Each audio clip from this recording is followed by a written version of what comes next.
The parking lot at Evan's place was already packed when I pulled in. December 24th, 6:30 in the evening, and the Riverside district looked like something out of a catalog. String lights everywhere, those expensive LED ones that don't flicker. White snow piled neat along the curbs like someone had measured it. I could see shadows moving behind the big windows of the house. My son's house, technically, though we'd get to that technicality soon enough. I sat in my truck for a minute, engine ticking as it cooled, watching my breath fog the windshield. The house was a restored Victorian, all gingerbread trim and wraparound porch. Beautiful place. I'd helped pour the foundation when they renovated it 3 years back. Spent 2 weeks on my knees in the crawl space, running new electrical. My back still remembered every hour. The gift bag on my passenger seat looked pathetic.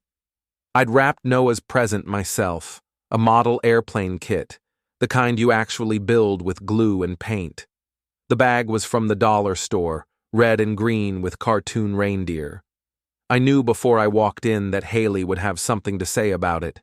She always did. I grabbed the bag and stepped out into the cold. My coat was the same Carhartt I'd worn for 15 years, canvas stiff with age and oil stains that never quite washed out. It kept me warm. That's all a coat needed to do. But I knew how it looked next to the designer winter wear everyone else would be sporting in there. The front walk was heated. Literally heated. Evan had installed radiant coils under the pavers last summer. No snow, no ice, just warm stone all the way to the door. Cost more than my first car. I'd told him it was excessive. He'd laughed and said I didn't understand lifestyle investments. I rang the bell, even though the door was half open. Music and laughter spilled out, along with the smell of expensive catering. Not the potluck style I'd grown up with, but real hired chef stuff. Shrimp and something with truffle oil, the kind of food that tastes like money. Pat! Haley appeared in the doorway, and for half a second, her face did something complicated. Surprise, maybe, or annoyance. Then the smile clicked into place, bright and plastic. You made it. The way she said it, like I'd completed a difficult task, like showing up to my own son's Christmas dinner was some kind of achievement she hadn't expected. I felt my jaw tighten, but kept my face neutral. Wouldn't miss it, I said. She stepped back just enough to let me in, not quite touching me as I passed. Her perfume hit me like a wall, something floral and overwhelming. The entry hall was full of coats on the rack, expensive wool and cashmere. I added my Carhartt to the end. It hung there like a scarecrow at a fashion show. Everyone's in the great room, Haley said, already turning away. We're just about to do appetizers. The great room. They'd knocked out 3 walls to create it over my objections about load-bearing supports. But they'd hired an engineer and done it anyway. Now it was one big showcase space with vaulted ceilings and exposed beams. Beams I'd helped install. 50, 60 people milled around, holding wine glasses and small plates. I recognized maybe half of them. There was the church crowd, Reverend Collins and his wife Beth near the fireplace, talking to some of the choir ladies. The PTA moms clustered by the dessert table, their husbands comparing phones nearby. A handful of restaurant investors I'd met maybe twice, looking sleek and metropolitan. And scattered throughout, Haley's social media friends, the ones who showed up in her Instagram stories with their carefully curated smiles. Evan spotted me from across the room. He was holding court near the bar, gesturing with a Manhattan glass, telling some story that had 3 people laughing. He caught my eye, and his expression flickered, something between guilt and irritation, before he nodded once and turned back to his audience. My son, 34 years old, 6 feet tall, sandy hair styled with product. He was wearing a sweater that probably cost $300, dark jeans that fit like they'd been tailored. He looked good, successful, like he'd made something of himself. I thought about the night he'd had pneumonia at 7 years old, how I'd sat up with him for 3 days straight, while his mother, my ex-wife, pulled double shifts at the hospital, how his fever had spiked to 104 and I'd held cold washcloths to his forehead, singing stupid songs I barely remembered from my own childhood.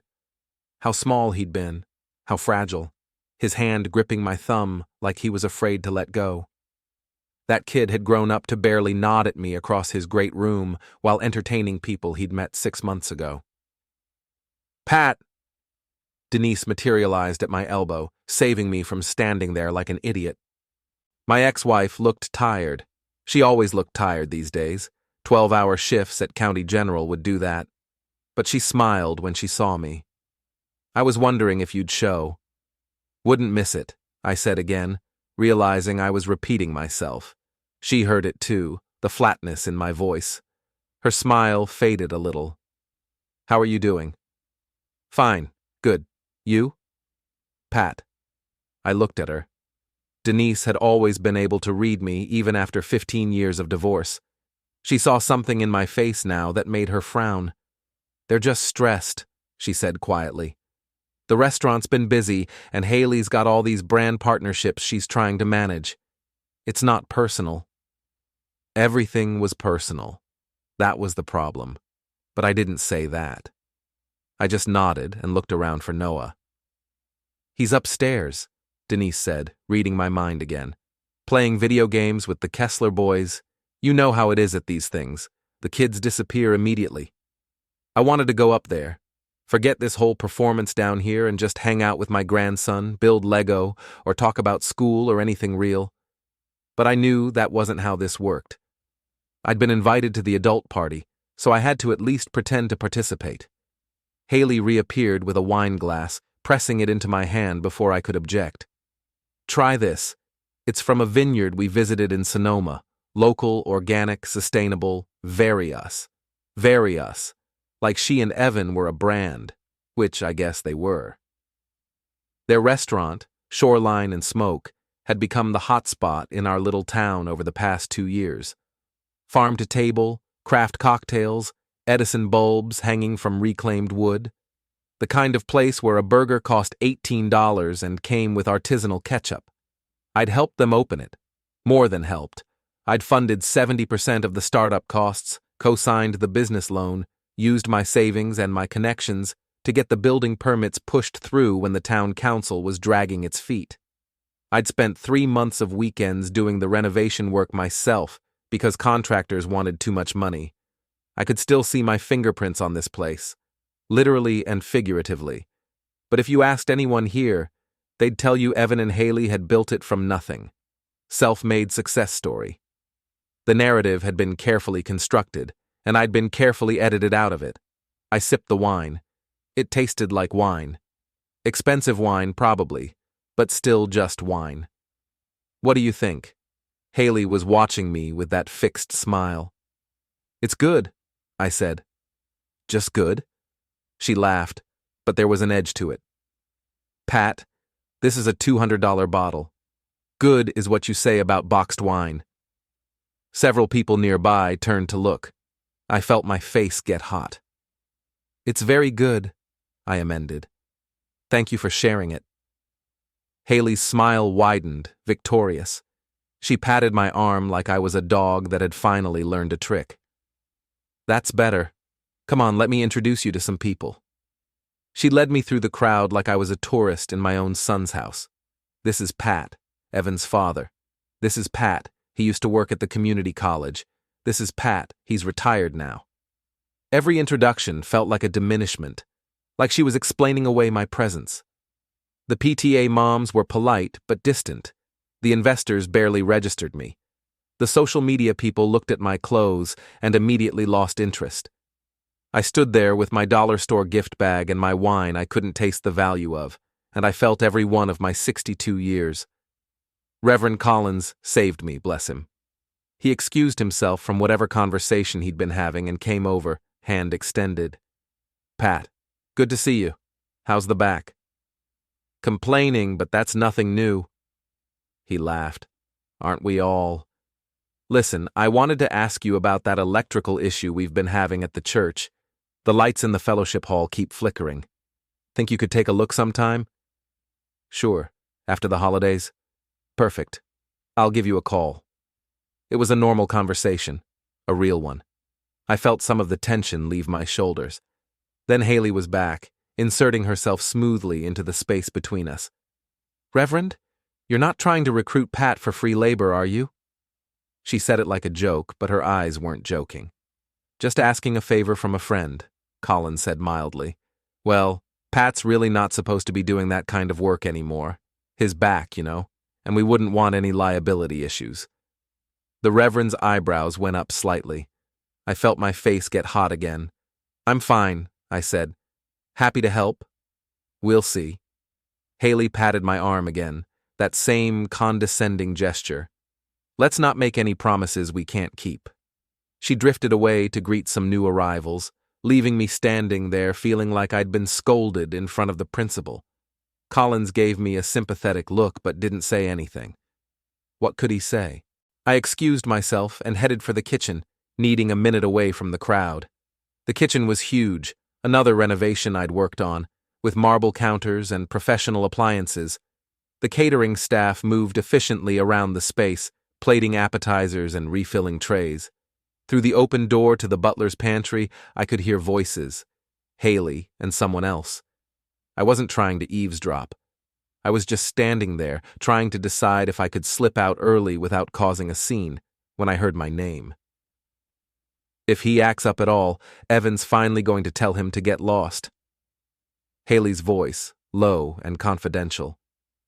"Really?" The other voice. I thought it might be Keisha Grant, one of the PTA moms. I thought they were close. "God, no! He's been a problem for months, trying to control everything, questioning every decision we make about the restaurant. We don't need him anymore, and Evan's ready to make that clear." My hand tightened on my wine glass. The stem creaked. "That seems harsh," Keisha said. "He's still Evan's father." Exactly. Still living in the past, still thinking he's in charge, but we've moved on. I set the wine glass down carefully on the nearest counter and walked back into the great room. My vision had narrowed to a tunnel. Everything felt very far away and very close at the same time. Evan was still by the bar. I walked up to him, and he turned, mid-laugh, his smile fading when he saw my face. "Dad, hey, you okay?" "We need to talk. Private." "It's Christmas Eve. Can it wait?" "No." Something in my voice made him hesitate. Then he nodded and gestured toward his office off the main hall. I followed him, aware of people watching, conversations pausing as we passed. The office was smaller, quieter. More of my work here. I'd built the bookshelves, rewired the outlets. Evan closed the door and turned to face me, and I saw the defensiveness already settling into his expression. "What's going on?" he asked. "You tell me. I just heard your wife explaining to someone that you're about to tell me to get lost." His face went carefully blank. "You were eavesdropping?" "I was standing in the kitchen. She wasn't whispering." "Look, Dad. Don't. Just tell me if it's true." He was quiet for a long moment. Then he sighed and ran a hand through his styled hair, messing it up. "We've been talking about boundaries. That's all. You've been intense lately. About the restaurant, about our choices. Haley thinks..." His wince told me everything I needed to know. "I didn't say that," he said quickly. "That's her word, not mine. But yeah, we've been feeling like you're trying to control things that aren't yours to control anymore." "Anymore." I let the word hang there. Interesting choice of phrasing. You know what I mean. You helped us get started and we're grateful, but it's our business now, our house, our life. We need space to run things our way. "Your business," I repeated. "Your house." "Yes." "Did you read the paperwork when we set all this up, Evan? The LLC documents? The property deeds?" He shifted uncomfortably. "Haley's friend helped us with the legal stuff. It's all standard." "Standard." I felt something cold and sharp settling in my chest. "Okay, that's good to know." "Dad, don't be like this. We're not trying to cut you out. We just need some space to..." "I'm going to leave," I said, "before this gets worse." "You don't have to." "Yeah, I do." I walked out of the office and back through the great room. Conversations stopped as I passed. Everyone could feel the tension rolling off me in waves.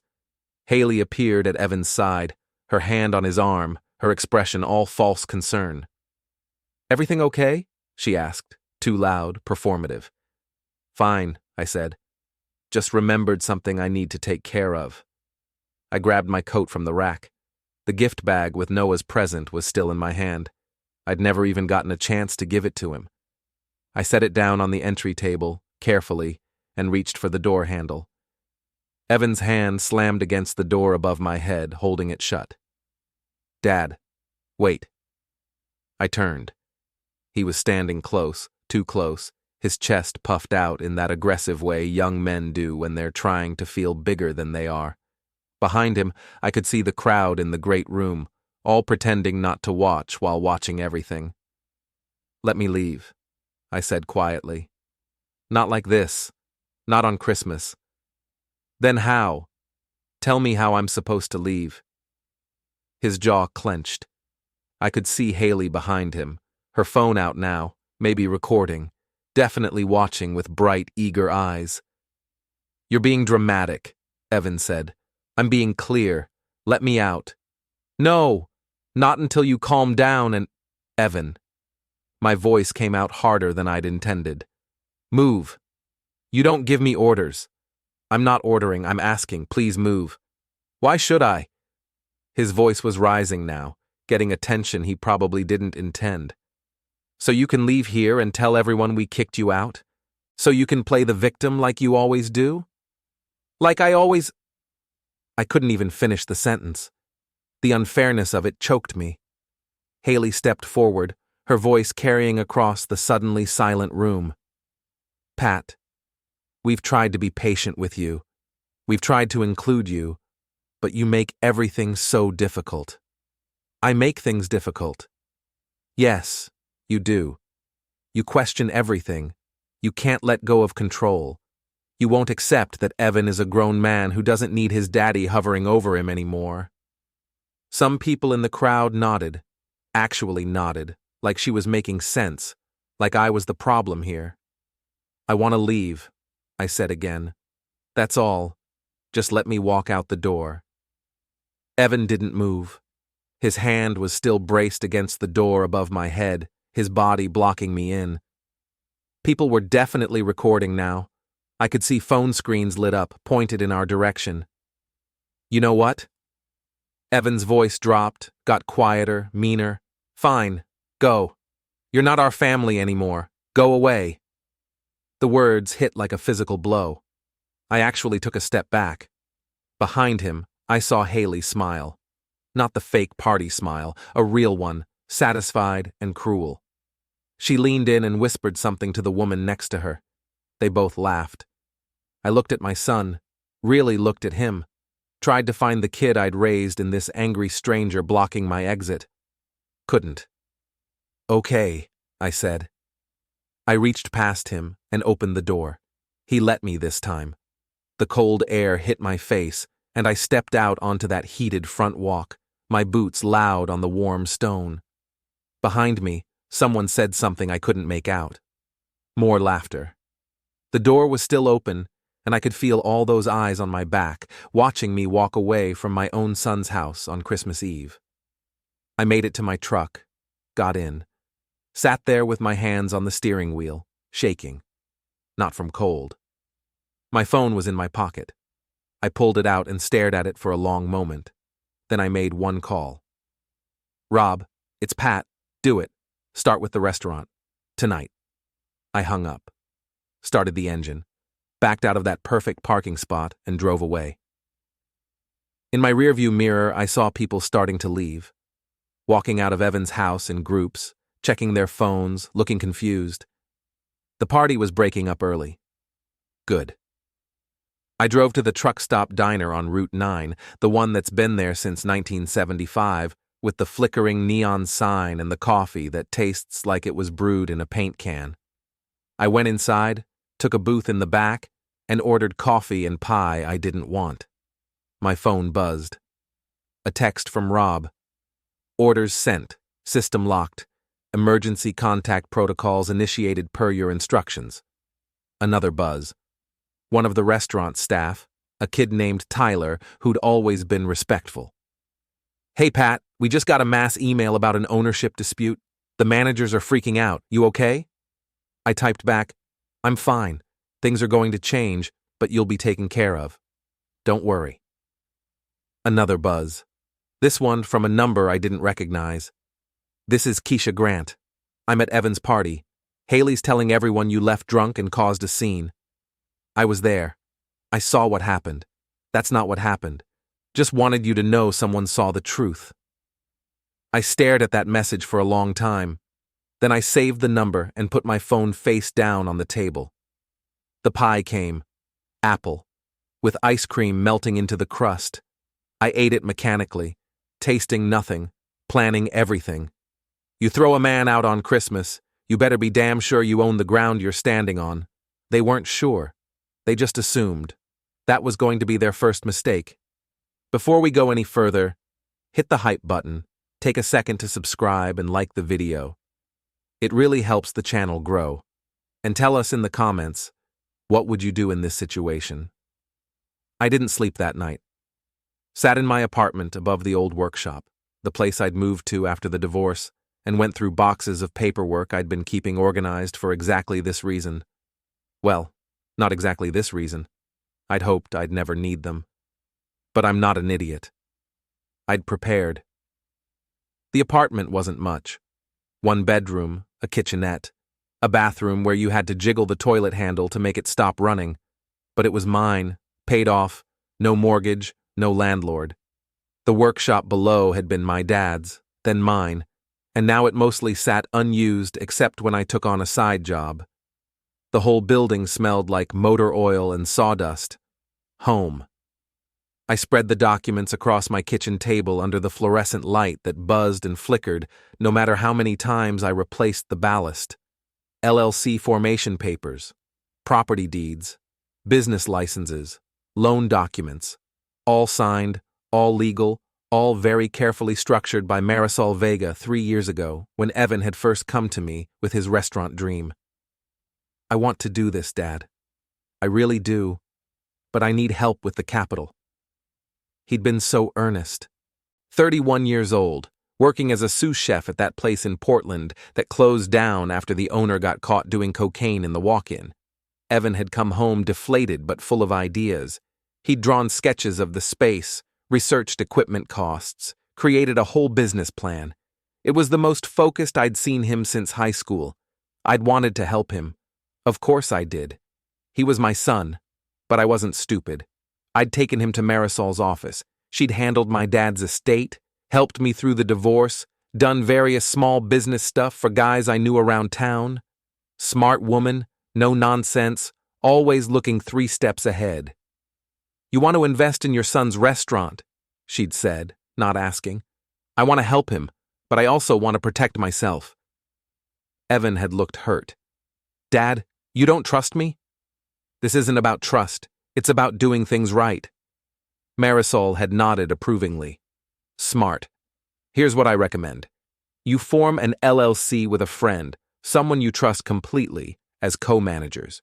The LLC owns the property and holds the business license. Your son operates the restaurant under a management agreement.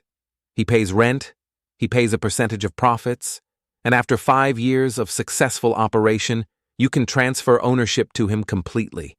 But during those 5 years, if there are problems, I keep control, I'd finished. You keep control. Evan hadn't liked it. Haley, who he'd been dating for 6 months at that point, had liked it even less. It's like you don't believe in us, she'd said, all big wounded eyes and trembling lip. Like you think we're going to fail. It's standard business practice, Marisol had said flatly.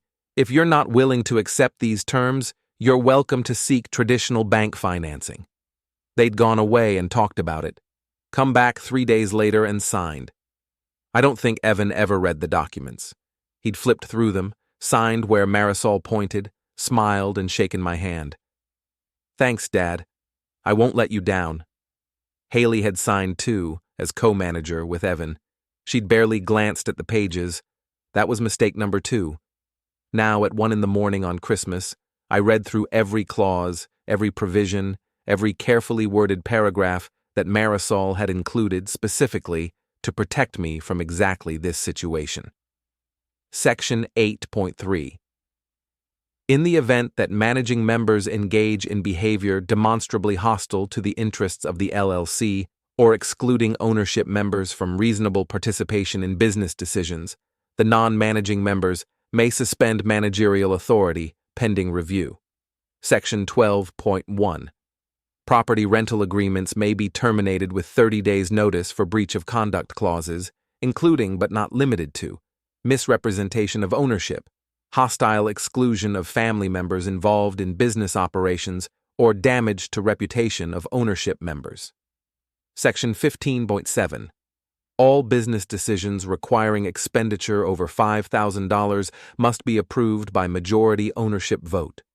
Managing members operating outside this authority do so at their own liability.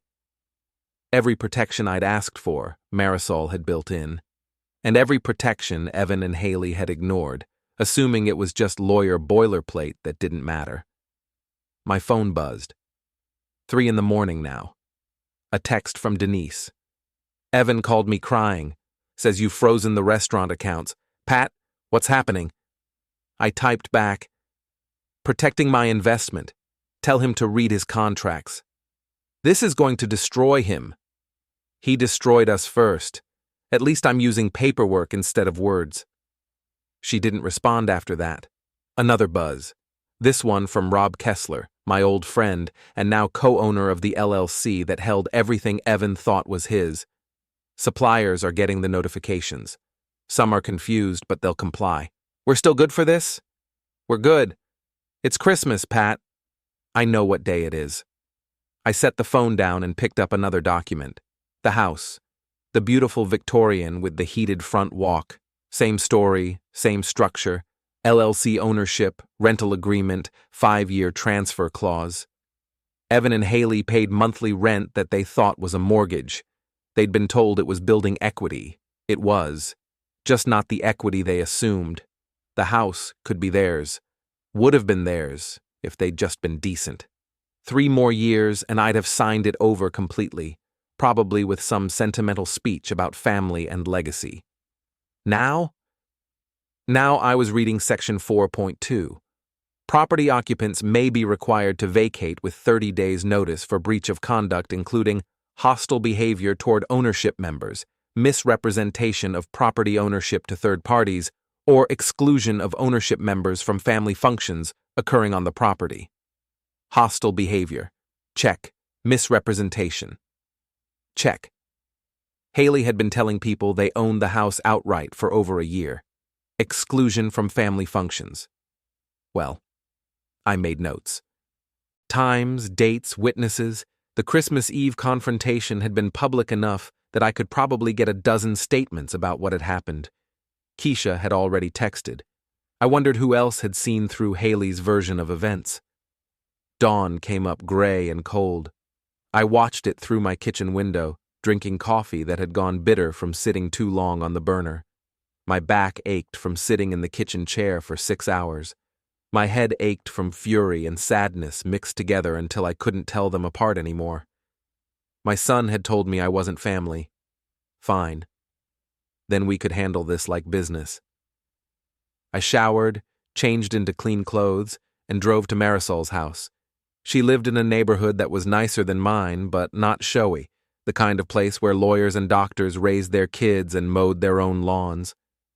I sat in her driveway until 8 a.m., which felt like a reasonable time for an emergency Christmas morning visit. She answered the door in a bathrobe, coffee mug in hand, reading glasses on her head. Pat, this better be good. It's not good, but it's necessary. She looked at me for a long moment, then sighed and opened the door wider. Come in. Her kitchen smelled like cinnamon rolls. Her husband Steve was at the stove, spatula in hand, and their teenage daughter was setting the table. Normal family Christmas morning.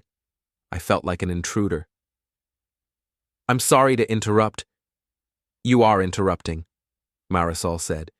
But you're here, so talk. I told her everything. The party, the conversation I'd overheard, the confrontation at the door, the public humiliation.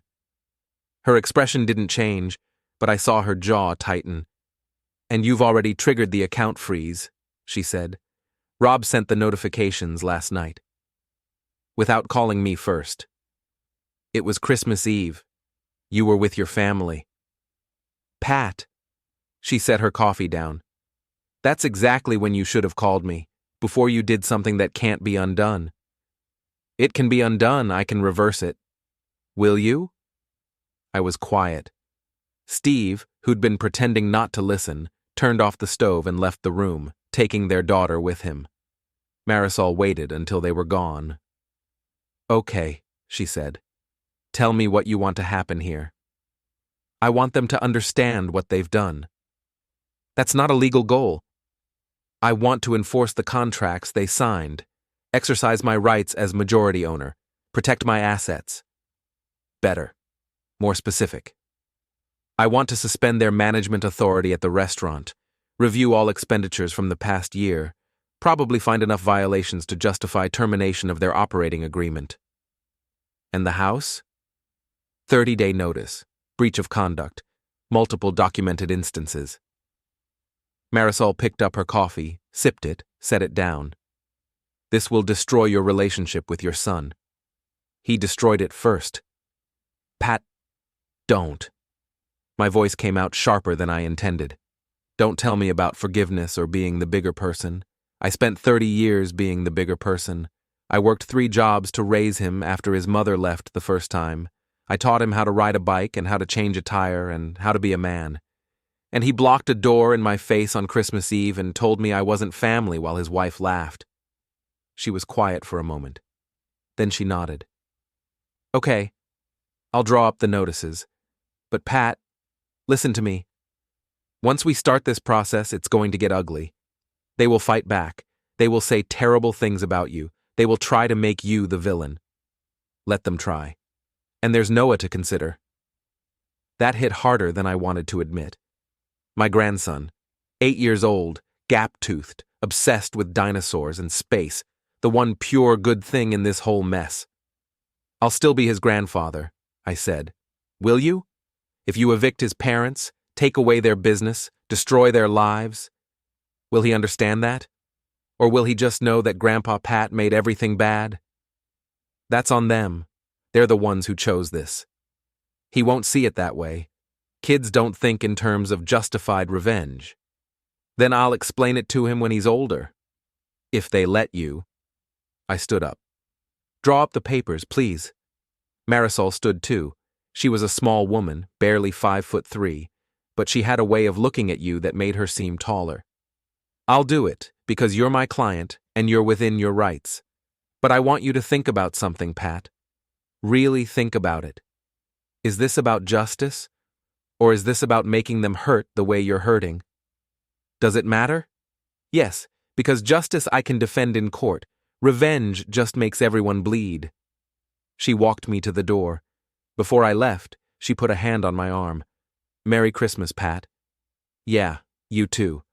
I drove home and spent the rest of Christmas Day alone in my apartment, watching old movies on cable and ignoring my phone as it filled up with messages. Evan. What did you do? Evan. Call me right now. Evan. The suppliers won't talk to us. The bank accounts are frozen. Fix this. Haley. You are a bitter, pathetic old man, and we are going to make sure everyone knows it. Denise. Please talk to me. Let's work this out before it gets worse. Unknown numbers that I realized were probably restaurant staff. Is the restaurant closing? Are we getting paid? And then, around dinner time, from Keisha Grant. Just so you know, Haley's on Facebook saying you showed up drunk last night and threatened Evan. She's got about 40 people believing her. There's a video going around, but I can't tell what's actually happening in it. You should know what's being said. I opened Facebook for the first time in months. Found Haley's page. Public, of course, always public. Everything documented for her followers. There it was. A long post with sad face emojis and praying hands. I never thought I'd have to do this publicly, but after last night's frightening incident, I feel I have to speak my truth.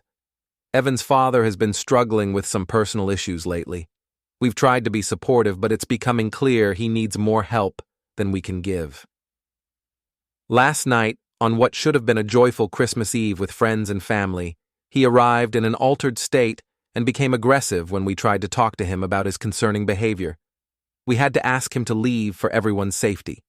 We love him and we're praying for him, but we also have to protect our family and our community. Please respect our privacy during this difficult time. Family.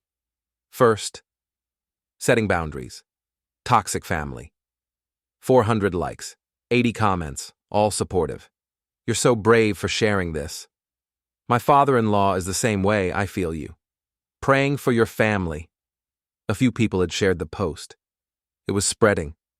I read it 3 times, and each time I felt something cold and hard settle deeper in my chest. She was good.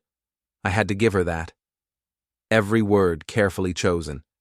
Nothing technically false, but the implication crystal clear. I was the problem. I was unstable. I was dangerous. I screenshotted the post, saved it, added it to my growing file of evidence. Then I called Marisol. I need you to document something else, I said when she answered. Defamation, false light, whatever applies when someone publicly implies you're a drunk who threatens people. Pat, it's Christmas dinner. I know, I'm sorry, but this can't wait. I heard her sigh. Then, send me everything. Screenshots, timestamps, witnesses if you have them. I'll add it to the file. Thank you. Don't thank me yet. This is just the beginning. She was right. It was just the beginning. But I'd spent 30 years fixing broken things. Electrical systems, plumbing, relationships. Turned out the most satisfying thing to break was a lie. I ordered Chinese food that didn't come until 9 p.m. because everything was closing early for the holiday. Ate it cold at my kitchen table, still going through documents, making notes, building my case. My phone buzzed one more time. A text from a number I didn't recognize. Mr. Larkin, this is Tyler from the restaurant. I don't know what's happening, but I want you to know a lot of us appreciate everything you did to help us get started. Whatever happens, I hope it works out okay for you. I stared at that message for a long time. Then I typed back, thank you. It's going to be okay. Trust me. I hoped I was telling the truth. Outside my window, the town was settling into its post-Christmas quiet.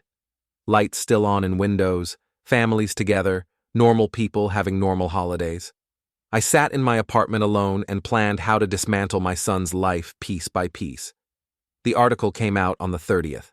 Front page of the local section, headline, Ownership Dispute Divides Local Restaurant Family. Rachel Chen had done good work. She'd laid out the facts clearly, the LLC structure, my majority ownership, the timeline of events. She'd quoted from Haley's social media posts, but also included Beth Collins' statement about what really happened on Christmas Eve. I was there, Beth was quoted saying. Pat didn't arrive intoxicated or behave aggressively. He was humiliated by his son and daughter-in-law in front of their guests.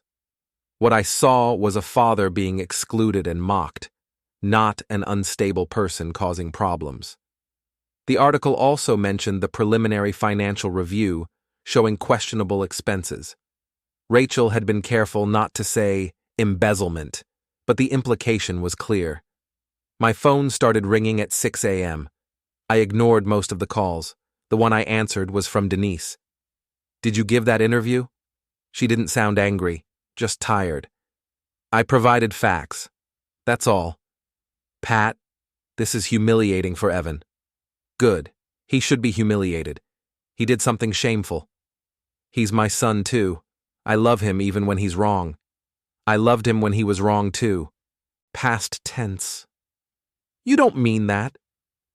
Why did everyone keep telling me what I meant? Denise, I appreciate that you want to protect him, but he's a grown man who made choices. Now he gets to live with them. And what about Noah? That question hurt. I didn't answer right away. I'll always be his grandfather, I said finally. Will you? If you destroy his parents' lives, take away their home and business, make them the subject of public humiliation, you think they're going to let you anywhere near him? That's their choice, not mine. It's all choices, Pat. Yours, theirs, all of it. And you're choosing revenge. I'm choosing justice. They're not the same thing. Sometimes they are. She was quiet for a moment. Then, I saw what Haley's been posting, the things she's saying about you. Yeah? They're lies. I was there. I know they're lies. Something in my chest loosened slightly. Would you be willing to say that publicly? I already did. I called Rachel Chen yesterday after you sent her those documents. I gave a statement. Denise, I'm not doing it for you. I'm doing it because the truth matters. And because what happened on Christmas Eve was wrong. But Pat, after this, you need to find a way to stop, before this destroys all of you. I wanted to tell her I'd stop, that I'd take the high road and let it go, but I couldn't. Not yet. Thank you for the statement, I said. After we hung up, I drove to Marisol's office. She was waiting, the newspaper spread across her desk. Well, she said, you're committed now. Was I not committed before? You were angry before. Now you're public. There's no walking this back quietly. Good. I don't want quiet. She studied me for a moment. You know what you remind me of? A client I had about 10 years ago. His business partner stole from him. Not dramatically, just little amounts over time. When he found out, he didn't just sue. He made it his mission to ruin this guy. Spent years on it. Won, eventually. Got his money back. Got the partner blacklisted from their industry. Sounds like it worked out. It did. Except by the time it was over, my client had spent so much time and energy on revenge that he'd lost everything else. His marriage fell apart. His kids wouldn't talk to him. He won the war, but destroyed his life in the process. Is there a point to this story? The point is that revenge is expensive, and I'm not talking about legal fees. I appreciate the concern. What's next on the actual legal work? She sighed but pulled out a folder. I've drafted the notice for the house. 30-day eviction based on breach of conduct clauses. You'll need to serve it formally. Rob can do that. You could, or you could wait. For what? For Evan to calm down and approach you like an adult. For a chance at mediation. For literally any option other than nuclear warfare. I took the folder. Send the notice. Pat, send it. She did, later that day. I know because Evan showed up at the restaurant that night, the notice clutched in his hand, his eyes wild. You're evicting us? You're actually evicting us? I was in the middle of dinner service, not the time for this conversation, but he didn't care. You can't do this. We have a kid. You can't just throw us out on the street. You have 30 days to find alternative housing. That's hardly the street. Where are we supposed to go? Do you have any idea how expensive rentals are right now? About as expensive as running a restaurant with your father's money while planning to cut him out. We weren't planning to cut you out. Really? Then why did Haley tell half the town you didn't need me anymore? Why were you both coaching each other on how to push me out of the business? That's not... We just wanted to run things our way. You can run things your way somewhere else, on your own dime. He looked around the restaurant. Busy, efficient, staff moving smoothly. No Haley anywhere in sight. You banned her, he said. You actually banned my wife from her own workplace. From my workplace. And yes, she's not an employee and she's not management. She has no reason to be here. She's my wife. Then maybe you should be with her instead of here. He stared at me. I saw something crack in his expression. Not anger this time. Something deeper. Fear, maybe. Or grief. When did you stop being my dad? He asked quietly. When you stopped being my son? That's not fair. Sure it is. You set the terms on Christmas Eve. I'm just following them. He crumpled the eviction notice in his fist. I hate you. Get in line. He left. The dinner service continued. No one mentioned the confrontation, though everyone had seen it. At the end of the night, Tyler helped me close up. "Mr. Larkin, can I ask you something?" "Sure. Do you think this is worth it? All of this?" "Worth what?" "Losing your son. Even if you're right, even if they were wrong. Is it worth it?" I thought about that. Honest question deserved an honest answer. "Ask me again in a month," I said. I drove home and found Keisha Grant sitting on the steps outside my apartment building. She stood up when she saw me. "Pat, hope you don't mind. I wanted to give you something." She held out her phone. On the screen was a video, clearly taken at the Christmas Eve party. "I recorded this," she said, "right before everything happened. I thought it was just going to be a nice family moment to send to you later. But then..." She pressed play. The video showed me standing near the door, gift bag in hand, clearly getting ready to leave. Haley was visible in the background, talking to two other women. The audio was faint but audible. Haley: "Watch this. Evan's finally going to tell him to get lost. I've been waiting for this all night." Other woman: "You're really going to do it? On Christmas?" Haley: "Best time. Everyone's here to witness it. He can't make a scene without looking crazy." Then Evan approached, blocked the door, the conversation I remembered now on video, his words clear. "You're not our family anymore. Go away." And Haley, behind him, actually clapping. Soft applause, muffled by the crowd, but visible. The video ended. "I'm sorry," Keisha said. "I know that's hard to watch, but I thought you should have it. For your lawyer or whatever." I couldn't speak, just nodded. She patted my arm. "For what it's worth, I think you're doing the right thing. They were cruel on purpose. That's different than just having a fight." After she left, I watched the video 3 more times. Then I sent it to Marisol with a single message: evidence. Her response: "Oh, Pat, they really didn't think this through, did they?" I sat in my apartment and thought about Denise's question. Was I choosing revenge or justice? Watching that video, seeing Haley's satisfied smile as her husband destroyed his relationship with his father, I knew the answer. Both. I was choosing both. New Year's Eve fell on a Sunday. The restaurant was closed. I'd given the staff the day off, partly because they deserved it, partly because I wanted time to think. I spent the day alone in my apartment, going through documents, organizing evidence, building my case.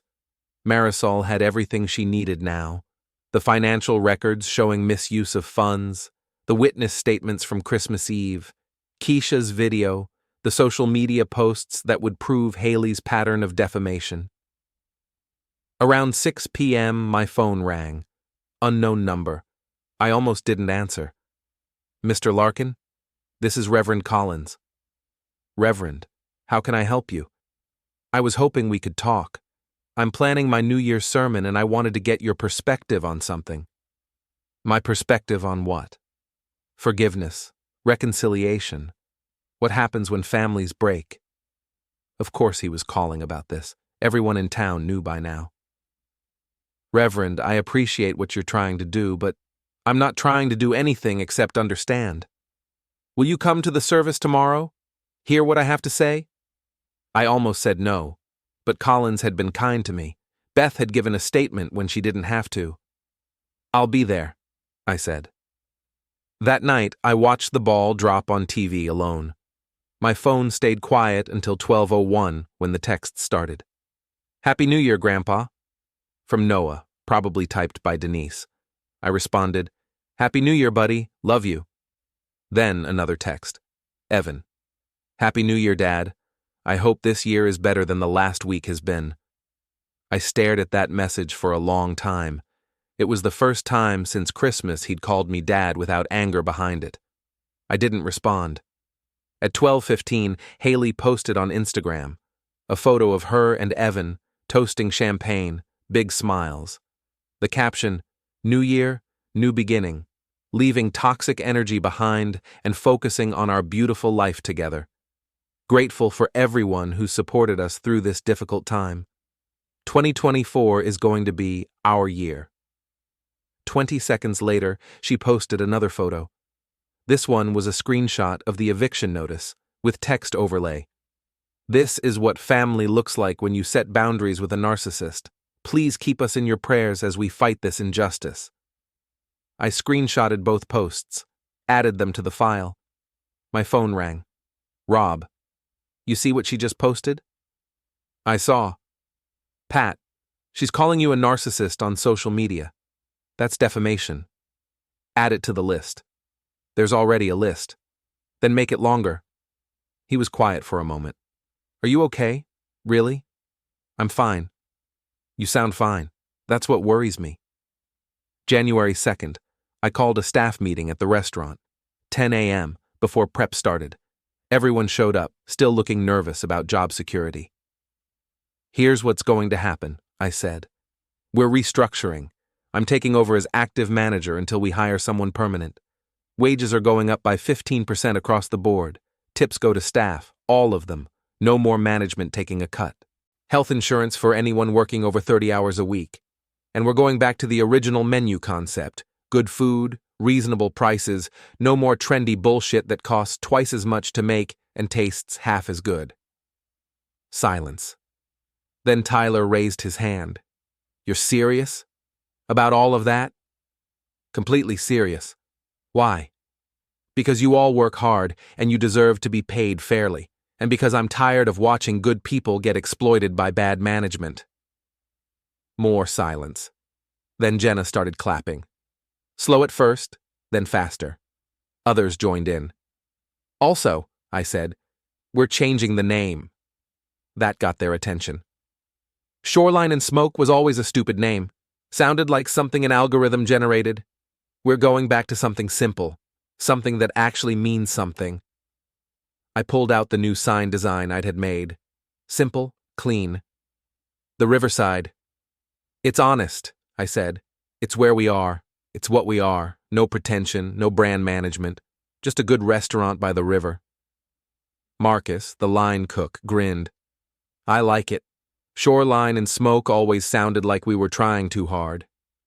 Because we were. That changes now. After the meeting, I stood in the empty dining room and looked around. This place had been Evan's dream, but dreams change ownership when you abandon them. My phone buzzed, a text from a number I recognize now, Rachel Chen, the reporter. Hearing rumors about changes at the restaurant, would you be willing to comment? I typed back, come by for lunch tomorrow on the house, bring your notebook. She showed up the next day at noon. I gave her the full tour, showed her the updated menu, introduced her to the staff, explained the changes in wages and benefits. This is a pretty dramatic shift from how things were running, she said. Previous management was focused on image over substance. I'm focused on sustainability. And your son? He's not involved at all anymore? Not in management, no. How does that feel? I looked at her. She was good at her job, asking the personal questions without being aggressive about it. It feels necessary, I said. Next question. The article came out 2 days later. Another front-page story. Local restaurant under new management. Focus on staff welfare and community. The response was immediate. Reservations doubled. People wanted to support the new direction. Or maybe they just wanted to be part of the drama. Either way, business was good. But I knew it wouldn't last without a fight. Haley showed up on January 5th. Didn't come inside. Stood outside the front windows with her phone, filming herself crying. This was our dream, she said to the camera. We built this from nothing, and now we're being erased. Cancel culture says if someone doesn't like your boundaries, they can just take everything you've worked for. Please share this. Please help us fight back. I watched from inside, staying out of frame. Tyler came up beside me. Should we call the cops? Not yet. Let's see what she does. What she did was get louder, started shouting through the glass about theft and abuse and narcissism. Lunch customers were starting to notice. I walked outside. Haley, you need to leave. She spun on me, phone still recording. Or what? You'll have me arrested? You'll steal more from us? I'll have you cited for trespassing. This is private property and you're not welcome here. This is my restaurant. No, it's not. It never was. She screamed, actually screamed, like a child throwing a tantrum. Then she lunged at me. I sidestepped. She stumbled past me, caught herself, tried again. This time she grabbed my coat, yanking hard enough to tear a button off. Give it back! Give us back what you stole! Tyler and Marcus had come outside. They positioned themselves between us. Ma'am, you need to calm down, Marcus said. Don't tell me to calm down. This man is ruining our lives. A police car pulled up. Someone inside must have called. Officer Ramirez got out, immediately reading the situation. Folks, what's going on? She's trespassing, I said calmly. I've asked her to leave. She's refused and grabbed me. That's a lie. He's the criminal here. Ramirez looked at Haley, then at me, then at the dozen people watching from inside the restaurant windows. Ma'am, is this your property? It's my husband's restaurant. Legally, who owns the property? She hesitated. It's complicated. It's not complicated, I said. I own the building and the business. Documentation is on file with the county. She has no legal right to be here. Ramirez nodded. Then I'm going to have to ask you to leave, ma'am, right now or you'll be cited. This is insane! You're protecting an abuser! I'm enforcing property rights. Please leave. Haley looked at me with pure hatred. Then she held up her phone, still recording. Everyone's going to see this. Everyone's going to know what you are. Good, I said. Make sure they see the part where you grab me and the part where you're being escorted off my property by police. She screamed again, inarticulate rage, then got in her car and peeled out of the parking lot. Ramirez turned to me. You okay? Fine. Thanks for responding quickly. Pat, I'm going to be honest with you. This situation you've got with your son and his wife, it's getting noticed. People are talking. Some support you, some don't, but it's getting messy. It was already messy. I'm just making it public. Be careful. Public messes have a way of getting out of control. After he left, I went back inside. The lunch crowd was buzzing, everyone talking about what they'd just seen. I didn't address it, just went back to work. But I knew Ramirez was right. This was escalating. Every day it got worse. Good. Let it escalate. That evening, Evan showed up. Alone this time, no Haley. He waited in the parking lot until after we closed, then knocked on the back door. I almost didn't let him in, but curiosity won. He looked terrible. Dark circles under his eyes, unshaven, clothes rumpled. The polished veneer was completely gone. Dad. Evan. We stood there in the back kitchen, just the two of us. Everything felt heavy. Haley told me what happened today, he said finally. I'm sorry. She shouldn't have done that. No, she shouldn't have. She's scared. We both are. The eviction, the business, everything falling apart. You did that, not me. I know we messed up. On Christmas, the things we said, how we treated you. I know. Do you? Because from where I stand, you're only sorry now that there are consequences. He winced. That's not fair. Sure it is. You weren't sorry on Christmas. You weren't sorry when Haley posted those lies online. You weren't sorry when you tried to cut me out of a business I built. You're sorry now because you're losing things. What do you want from me? His voice cracked. You want me to beg? Fine, I'm begging. Please, Dad, please don't do this. We'll apologize publicly. We'll make it right. Just please don't take our home. I looked at my son. Really looked at him. Saw the little boy who used to hold my hand crossing streets. The teenager who'd called me after his first heartbreak. The young man who'd asked me to walk him through filing his first tax return. All of that was still in there. Buried under mistakes and bad influences and poor choices, but still there. And I didn't care. No, I said. No? The eviction stands. The business is mine. You and Haley need to figure out your next step, and it doesn't involve me. Dad, I'm not your dad anymore. You made that clear. I'm just the person who owns the things you thought were yours. He stared at me.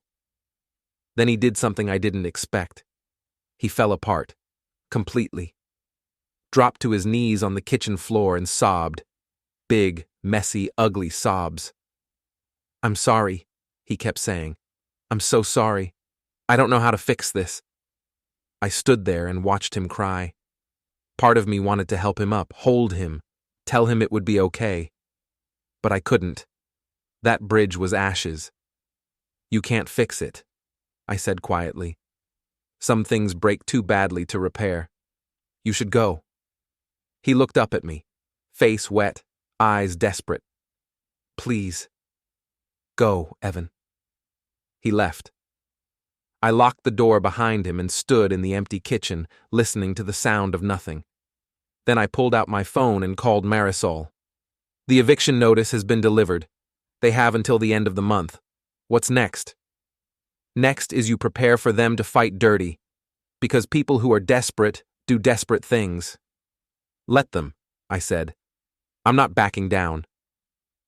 The security cameras at the restaurant had been recording everything since I'd taken over management, including Haley's meltdown outside the windows. I made copies of the footage and sent them to Marisol. This helps, she said when we met at her office on January 8th.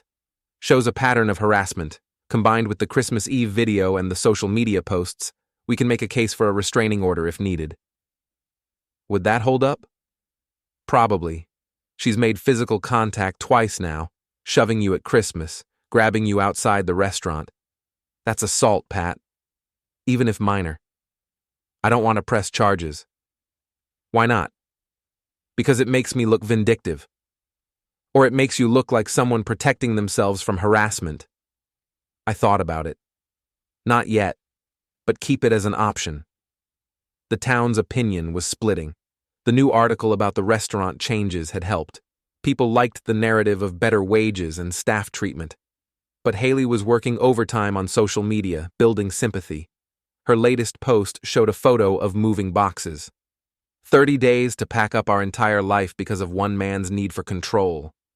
My son is going to lose the only home he's ever known because his grandfather couldn't accept that we needed boundaries. Please pray for us. The comments were mixed now. Some supportive, some skeptical, a few outright hostile toward her. One comment from Beth Collins. I was at that Christmas party. The boundaries you mention involved public humiliation of a family member.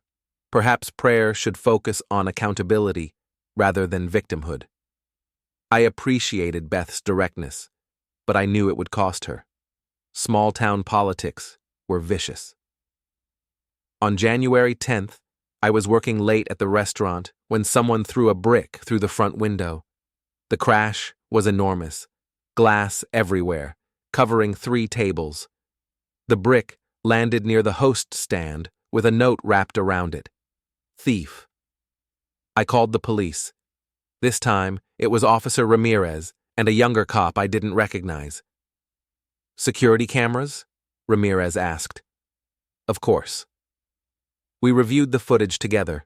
A figure in a hoodie and mask, impossible to identify, walked up at 10:47 p.m. and threw the brick. The car they got into wasn't visible from the camera angle. Could be anyone, the young cop said. Could be, Ramirez agreed. But given the recent circumstances, he didn't finish. He didn't need to. You think it was Evan or Haley, I said. I think someone wants you to know they're angry.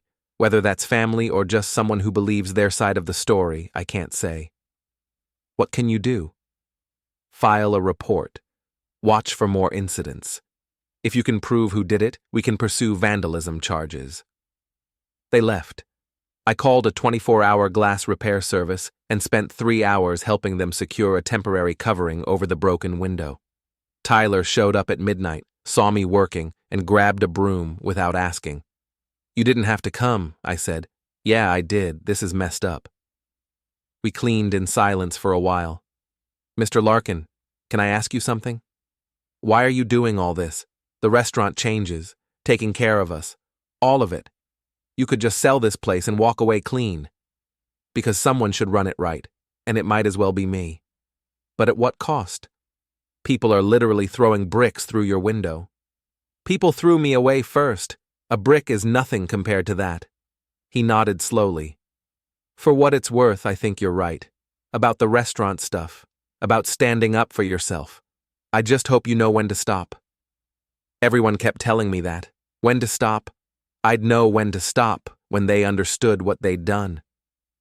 The next morning, Haley posted a photo of the boarded-up window with the caption, "Violence begets violence. When you steal from people, they fight back." I don't condone property damage, but I understand the anger. Basically admitting she knew who did it without actually admitting it. I screenshotted the post, added it to the file. That afternoon, I got a call from an unknown number. Against my better judgment, I answered. "Mr. Larkin, this is Detective Sarah Chen from State Police. I'm calling about a complaint filed against you for elder abuse and financial exploitation." My stomach dropped. Who filed the complaint? Your son and daughter-in-law. I need to ask you some questions. Would you be willing to come to the station, or would you prefer I come to you? I'll come to you, and I'm bringing my lawyer. I called Marisol immediately. She met me at the station an hour later, briefcase in hand, expression grim. "They're trying to flip the script," she said. "Make you the abuser, instead of them."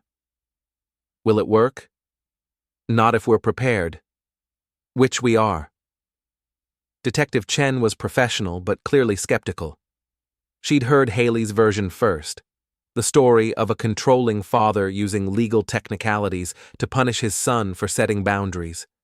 Marisol laid out the evidence methodically, the LLC documents, the financial records showing misuse of business funds, the video from Christmas Eve, Beth Collins' statement, the security footage of Haley's harassment at the restaurant. "This isn't elder abuse," Marisol said. "This is a property owner enforcing legitimate contracts against management that was hostile and financially irresponsible." Chen reviewed everything silently. Then she looked at me. "Mr. Larkin, I have to ask, what's your goal here? Are you trying to punish your son, or are you trying to recover your property?" "Both," I said. "He and his wife humiliated me publicly, lied about me repeatedly, and mismanaged a business I funded. I'm doing what anyone would do, protecting my interests and holding them accountable. By evicting them from their home. By evicting them from my property that they were using under terms they violated." She made notes. More silence. "I'm going to be honest," she said finally. "This looks like a family dispute that got out of hand. I don't see criminal behavior from anyone. I see hurt feelings, poor choices, and a lot of anger. So the complaint is dismissed? I'm going to note that there's insufficient evidence of abuse or exploitation. But Mr. Larkin, I'm also going to suggest that you consider whether this path you're on is really in your best interest. It's in the interest of justice. Justice and revenge look really similar sometimes. Make sure you know which one you're actually pursuing. Third person to tell me that."